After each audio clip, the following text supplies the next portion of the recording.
I suffer from pureO, harm OCD. I have safety-related compulsions, which I believe I subconsciously unleashed upon myself to minimize the risks of life. Refusing to touch steak knives, staying away from ledges, staying on the far side of the sidewalk to avoid traffic, checking if the water is turned off, whatever I can do to make sure I'm not going to harm myself or others. I'm Pinar. I live in Istanbul.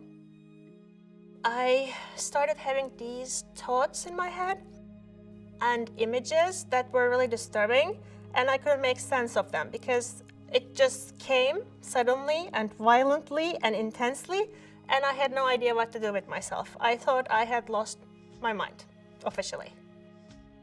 Whatever way there is to hurt someone, anyone, in a violent, deadly way, I've thought about it.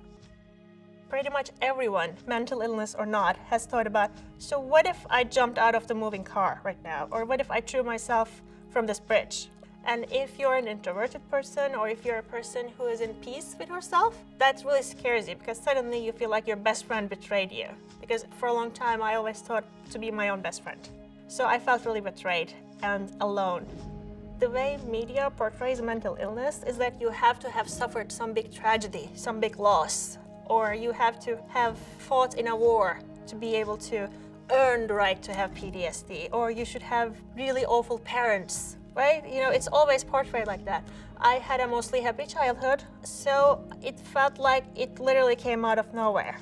But when I started to look into it, I did have trauma. It just wasn't the way it was portrayed on TV. I had a lot of mini traumas adding up to big traumas. The more I observe the patients in my therapist's office, they are all very diverse. So more and more people are openly seeking therapy, but they are not openly discussing it among themselves, I think. You still don't know which friend is going to be mature enough to handle it. But because you don't know, you keep it to yourself. So does your friend. So you just feel like you're alone when you are not. So it's a stigma, but I think it's getting better. It might be selfish, but it really helps to know that you're not alone, that other people have gone through this. I write a lot.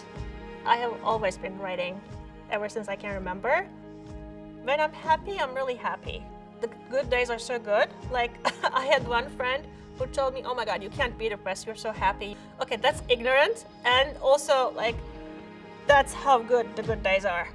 There was this line in the movie that says that nobody has got it all together, and that's a really good line. It's cheesy, but it's so true. This is a vicious cycle.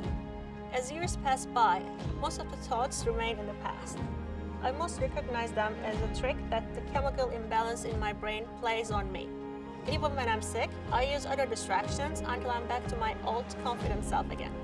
I'm as content as they come, except that I still have to check the oven, water, and electricity a couple of more times than the average person. And I can live with that.